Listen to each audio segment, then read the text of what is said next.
Hey everybody, this is Al from El Rey Collection, and today we're going to check out some epic cardboard of one of my favorite players of all time, Ferenc Puskas. So, he maybe not a household name for many new soccer collectors, but, he is absolutely one of the top all-time greats. I mean, if there's a GOAT, this is one of them. I mean, and I'm surprised at how many people don't talk about him nearly as much as they should. He's kind of right up there at the level of Cruyff. In fact, he was named by the IFFHS as the fourth best European player at the turn of the century. He was the seventh best according to World Soccer global player ever. And he was the sixth best in the world in the 20th century, again, according to IFFHS. So he's just an absolute, mega star. He had 680 plus goals in 690 games. He won multiple championships with Real Madrid later in his career, but with Hungary earlier in his career, he was absolutely dominant. In fact, his team, the Mighty Tigers, didn't lose a game in 4 years and won the gold medal in the 1952 Helsinki Olympics. So you're talking epic forward scorer. Unfortunately lost the 1954 World Cup to Germany after they had destroyed them in the earlier rounds, like 8-3. They lost 3-2. He had an injury actually in the first German game. There have been rumors about German doping in that particular game, but we won't get into that. Let's just focus on the amazing talent that Puskas was, and as I try to do, show some of the cards. So I've gotten some feedback for some people, so thanks everyone for, number one, watching these videos. I getting likes and getting people interested in the sport and in their cards and collectibles is something that I really enjoy, and getting that feedback from people is very, very helpful. But I did just want to mention a couple things. I don't have every card of every player, and I'm not going to talk about all of the cards necessarily in my collection. I just try to pick out some as kind of representative if you're trying to look for cards, and you try to decide what makes sense for you to collect. But really, one of my favorite soccer cards of all time is the Puskas rookie, which I have here. It's a 1946. I think PSA calls it 40. ASGC calls it 47. Nanina. These were hand cut from a strip of cards, and they are just pretty rare cards. You don't see that many of them. I think combined graded pop is probably right around 10 if I had to guess. So these are pretty rare cards of an epic player, and they're not going to be on the gettable list for entry-level collectors. First of all, they rarely come up, and second of all, they tend to be quite expensive if you do find them. But they are blank backed because they're cut from a strip, and they show a very, very young Puskas here. And just actually one of my favorite cards. In fact, you'll notice on my borders of my videos, I have one. It's an SGC one, graded on the left hand side of the border. It's just absolutely one of the classic cards, and one of my personal favorites. So that's early in his career, and then you move then to the next. This is the next closest rookie. It's a full 4 years after. I mean, not even a rookie, which is this Dutch biscuit company called Bollejet. I'm not even going to say this, Biscuit Fabrique, right? So it's a fabric. It's just a biscuit company, and you can't really read this back very well. I have some other ones where you can read it a little bit better, but these also, gosh, just like the Naninas, are just really, really tough.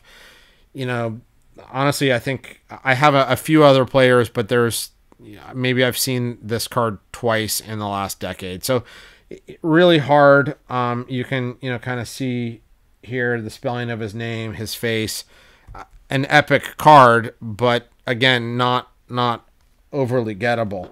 And that one's from Holland.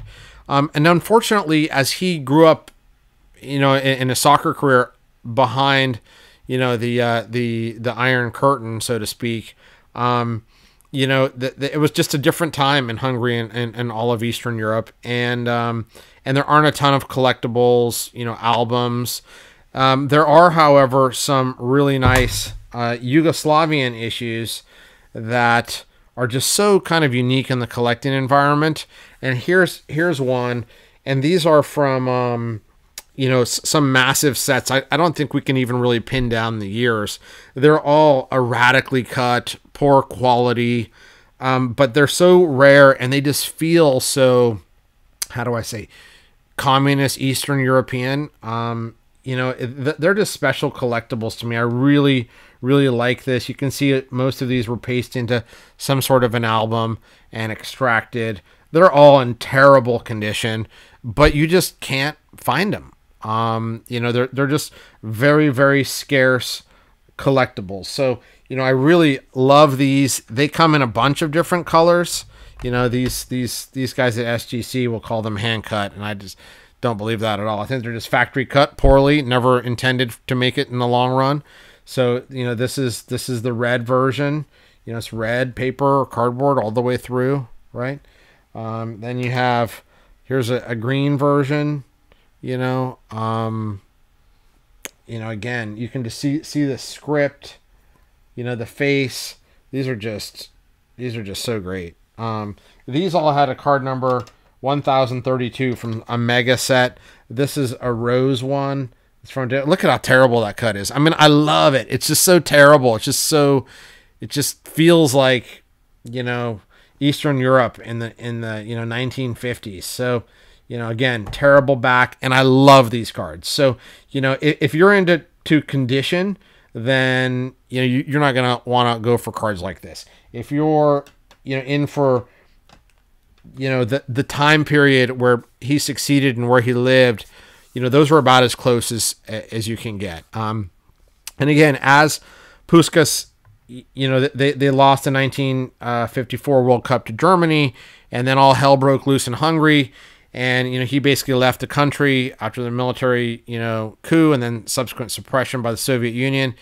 And he left, and he tried to find a home literally for 2 years. Didn't play for 2 years in the middle of his prime, and ultimately landed with Real Madrid and had a ton of success playing for Real Madrid.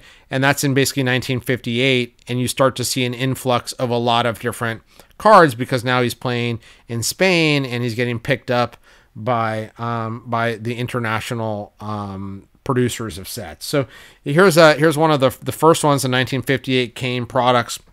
Relatively easy set to get from the UK, and you can usually get this in pretty high grade. So this is a decent alternative to the cards that you want. Another one, which I can't believe I couldn't find getting in here. Bill and I talk about it a lot, is the 1953 or 54 AMBC, and that's a very common card. Now it's going for a little bit more, $200-400. But that is one of probably the earliest card to get that's relatively accessible and fits into a collection well, and it's a full body shot. It's not like many of the 54 World Cup ones he's shaking hands with Fritz Walter or exchanging things, or it's like multiplayer type things. That card is actually a full portrait of him. So look it up, put it on your want list. At least I would. So then he gets to Spain, and we get a bunch of Spanish issues. Here is the Ferenc from 1958-59. Really enjoy that one. And then Ruiz Romero has a bunch of different issues. I don't love these. They're really kind of thin, but they're nice collectibles. Are usually oddly cut and really thin, so I think there are some better options out there for my collecting style, but they're still nice.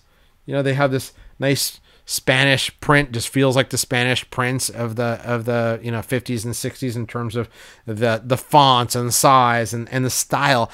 The thing I love most about soccer collecting is these countries have different styles, and their cards have styles, and they have the feel of it. So here's a 1959-60 Bruguera, and it's they're a prolific card sticker producer in Spain. And, he was wild. A lot of people were shocked that Real Madrid signed him. He had just gotten off a 2-year layover. He was, kind of overweight and came in at 31 and, ended up playing 5 or 6 years at Real Madrid and just being absolutely, awesome. Of course, here's the famous, one that you'll see all over the place, the Heinerle. This is really hard to find, and there's actually a PSA 10 if you can believe it. But just, really nice. I love the image on this one. Just really, really nice. Another thing is, so when he left Hungary, he then, got ultimately Spanish citizenship, but he didn't play with the national team for 10, 11, 12 years, something like that. And so he ultimately, became a Spanish citizen and played for the Spanish national team at the really back end of his career. But, he missed out on so many goal opportunities, right? He scored 84 goals in 85 games, as a member of national team. So, the Hungary national team. So that just tells you how prolific a goal story was. And again, 680 goals in 690 games through his career, and he missed 2 years of his peak. And he also, just any way you look at it is amazing. Ultimately, FIFA named the most beautiful goal of the year after him, and so that just tells you how much of a GOAT this guy was. And he was slightly even shorter than Messi, short, stocky, great attacking forward. Anyway, so FHER has a bunch of cards as well that you can collect. This here's a kind of a neat little card you don't see that often. I like him because you can see him dribbling, but it's clearly him. It's not. It looks like more of a practice thing. It's the Hocus Pocus cards. There's a couple different versions of this. This particular one is a German one. Hocus Pocus. I don't know. I like these. I just like the diversity in some of these cards. This is one of my favorite because again, I love the pop of the color. That blue just bumping off the page. And that's the Hispanoamericana from 1959. Just great. So again, FHER has a bunch of them. I think this year may be mislabeled by them. I think this one may be 1960 or 61. But, these are all late year collectibles that you can, typically find on Todo Colección, on eBay. And, I'd say that for his greatness, I'd still say that his cards are incredibly reasonable. I mean, you're talking, I don't think anybody has him outside of the top 10 that is a serious ranker of soccer stars through the generations. And so you can get his stuff for, good middle career stuff, because that early stuff is next to impossible for, early, Spanish stuff, 58s, for less than $100. You can get the A and B C for a couple $100, right? So, I think that if you are certainly on a budget and appreciate some of these all-time greats, I would highly, highly recommend looking into some of his cards. This one I like too. It's always slicked back hair, and this is the Jornada Deportivo from again from Spain. Most of them will come from Spain. This one is the Lampo, right? I don't know why SGC calls this Campio Calcio, but whatever. It's the Lampo from 62. Love the colors, or 61. Love the colors on this. And this is now when he's on the Spanish team. Didn't go very well. He played in the 1962 World Cup for Spain, and it just, wasn't. I think they got knocked out in the first round, if I'm not wrong, by Brazil. Here's at least a nice graded Siam, and these just as from a card perspective, these come with plastic backs, as you'll see here. which is kind of unique and cool. But the more rare one is just a straight cardboard one. And they had little vending machines, and you put a coin in, and you come out and it spits out a card. They also came in packs, so there's two different ways of distribution that I've seen.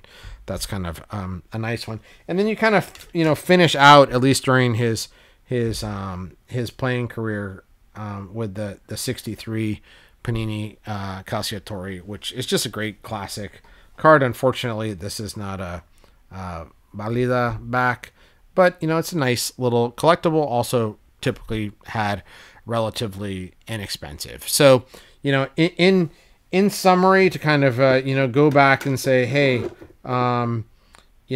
this is definitely a guy you should collect. If you're into all-time greats, if you're into European footballers, and if you ever see this bad boy, I would recommend to get it. Of course, you'll probably be bidding against me because I just love this. One of my favorite, top 10, 20 soccer cards that I have. And I hope you have also gained a little bit of appreciation for what a monster this guy was as a player, and how he probably would have been even better if he had gotten those 2 years back in his prime, and established even more sick records. But still, a goal a game, many championships, Olympic gold medal. Some believe was cheated out of the final in '54 by doping, which would have been Hungary's first World Cup win. And only I think this guy is just absolute legend. Hope you enjoyed a little tour of some of his cards, and hope you get some from yourself. And I hope your collection continues to grow. And if you like this video, and I certainly hope you have, I hope you hit the like button, subscribe, and that'll keep me motivated to keep showing some epic cardboard of some of the game's best players. So thanks so much, and hope you enjoyed.